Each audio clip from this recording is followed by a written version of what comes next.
ചേക്കിഴാർ സ്വാമിയുടെ പെരിയ പുരാണത്തിലെ അടുത്ത ഒരു ശിവഭക്തനായ രാജാവിൻ്റെ ജീവിതത്തിലേക്കാണ് നാം കടക്കുന്നത്. അദ്ദേഹത്തിൻ്റെ പേര് നരസിംഹ മുനിയരജ നായനാർ എന്നാണ്. ഇദ്ദേഹം തിരുമുനപ്പാടി എന്ന് പറഞ്ഞ നാട്ടിലെ രാജാവായിരുന്നു. സദ്ഭരണം കൊണ്ട് ജനങ്ങൾ മുഴുവനും സംതൃപ്തരായിരുന്നു. ശൈവമത ആദർശങ്ങളിൽ അതീവ വിശ്വാസമർപ്പിച്ചിരുന്ന രാജാവ് എല്ലാ ദിവസവും ഭക്തജനങ്ങൾക്ക് ഭക്ഷണം അന്നദാനം ചെയ്യുമായിരുന്നു. ഉച്ചഭക്ഷണം ആര് വന്നാലും കൊടുക്കുകയും തിരുവാതിര നക്ഷത്രത്തിൽ ഊണിന് പുറമെ 100 പൊന്ന് ദാനം ചെയ്യുകയും ചെയ്തു വന്നു. ആ നാട്ടിൽ മഴ പെയ്യാതെ കൃഷിയെല്ലാം നശിച്ചപ്പോൾ ജനങ്ങൾ രാജാവിനെ തന്നെ അഭയം പ്രാപിച്ചു. രാജാവ് അവർക്ക് വേണ്ട ഭക്ഷണമെല്ലാം ദിവസവും നൽകിക്കൊണ്ടേയിരുന്നു.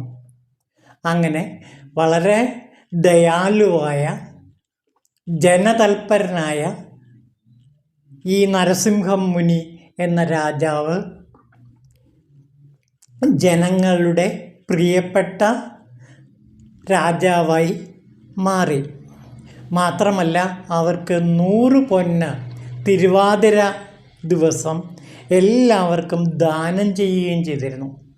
അതുകൊണ്ട് ജനങ്ങൾ അവിടെ ഭക്ഷണം കിട്ടാതെ ആരും വിഷമിച്ചിരുന്നില്ല. നാട് മുഴുവൻ ഭൂമി വിളയാതെ കിടന്നപ്പോഴും രാജാവ് ഇവർക്കെല്ലാം ഭക്ഷണം സമർത്ഥമായി കൊടുത്തിരുന്നു. അങ്ങനെ ഇരിക്കെ ഒരു ദിവസം ഒരു ശിവവേഷധാരി ഉച്ചനേരത്ത് ഭക്ഷണത്തിനു വേണ്ടി ആ സഭയിൽ വന്നു. ഭക്തജനങ്ങൾ ഈ ശിവവിശ്വാസിയെ അകറ്റി നിർത്തി. കാരണം അദ്ദേഹത്തിന് മാരകമായ ചില രോഗങ്ങളുണ്ടായിരുന്നു, പകർച്ചവ്യാധി ഉണ്ടായിരുന്നു. അതുകൊണ്ട് ആരും തൊടാതിരിക്കാനും അകന്ന് മാറി നിൽക്കാനും ശ്രമിച്ചു. രാജാവിൻ്റെ ശ്രദ്ധയിൽ ഇത് കാണുകയാണ് ഉണ്ടായത്. അപ്പോൾ അദ്ദേഹം ആ രോഗിയെ, പകർച്ചവ്യാധി പിടിപെട്ട രോഗിയെ കണ്ടിട്ട് അയാളുടെ അടുത്തേക്ക് ചെല്ലുന്നു. ആ രംഗം ചേക്കിഴാർ സ്വാമി വിവരിക്കുന്ന ഇങ്ങനെയാണ്: ആനച്ചയൽ മുറൈ പുരിവാർ ഒരു തിരുവാതിരൈ നാളിൽ മേന്മൈ നെറിത്തൊണ്ടർക്ക് വിളങ്ങിയ പൊന്നിടും പൊഴുതിൽ മാനിനിക്ലൈ അഴുതമൈവരും കാമക്കുറി മലർന്ന ഊന നികഴ്മേനിയാരായി ഒരുവർ നീറണിന്തണയിന്താർ.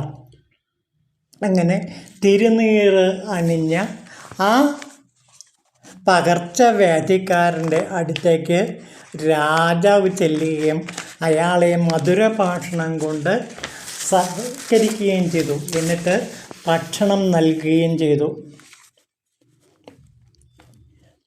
ശിവഭക്തിയോടുകൂടി കാണപ്പെട്ട അയാൾക്ക് 200 സ്വർണ്ണ നാണയങ്ങൾ കൊടുക്കുകയും ചെയ്തു. അപ്പോൾ രാജാവ് മനസ്സിൽ വിചാരിച്ചു, ശിവഭക്തിയോടുകൂടി കാണപ്പെട്ട ഇദ്ദേഹത്തെ ബഹിഷ്കരിച്ചാൽ നരകാനുഭൂതിയായിരിക്കും എനിക്ക് വന്നു ചേരുക. അതുകൊണ്ട് ഞാൻ ഇയാളെ സൽക്കരിക്കുന്നു എന്ന് പറഞ്ഞുകൊണ്ടാണ് അയാൾക്ക് ഭക്ഷണവും 200 സ്വർണ്ണ നാണയങ്ങളും. സാധാരണ 100 സ്വർണ്ണ നാണയമാണ് എല്ലാവർക്കും കൊടുക്കുക. പക്ഷേ ഇയാൾക്ക് 200 സ്വർണ്ണ നാണയം കൊടുത്തു. അങ്ങനെ ദാനം ചെയ്ത് അയാളെ യാത്ര അയച്ചു. ജനങ്ങൾക്ക് ഇതൊരു പാഠമായി തീർന്നു. ശിവഭക്തിയിൽ ഇപ്രകാരം ഉറച്ചു നിന്ന് ജീവകാലം കഴിഞ്ഞതിന് ശേഷം നരസിംഹമുനിയരജ നയനാർ പരമപദം പ്രാപിച്ച് ആദർശ പുരുഷനായി തീർന്നു. ചേക്കിഴാർ സ്വാമി 9 ശ്ലോകങ്ങളെ കൊണ്ടാണ് ഇദ്ദേഹത്തെ വർണ്ണിച്ചിരിക്കുന്നത്. രാജാവ് അപ്പോൾ വളരെയേറെ ശിവഭക്തനായതുകൊണ്ട് പകർച്ചവ്യാധി പിടിപെട്ടവരെ പോലും ഭക്തനായ ഒറ്റ കാരണത്താൽ സൽക്കരിച്ച് ബഹുമാനിച്ച് ആദരിക്കുന്ന ഒരു ചിത്രമാണ് നരസിംഹമുനിയരച നയനാരുടെ ജീവിതത്തിൽ കാണുന്നത്. രാജാവ് തന്നെ ഇങ്ങനെ ചെയ്തപ്പോൾ പ്രജകളും അത് അനുഷ്ഠിക്കാൻ തയ്യാറായി നിന്നു. അപ്പോൾ രാജാവിനെ പോലെ തന്നെ ജനങ്ങളും ശിവഭക്തന്മാരായി മാറുന്ന കാഴ്ചയാണ് നാം ഇവിടെ കാണുന്നത്.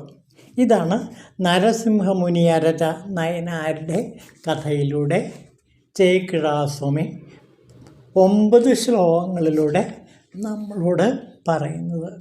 ഓം ശിവായ നമഃ.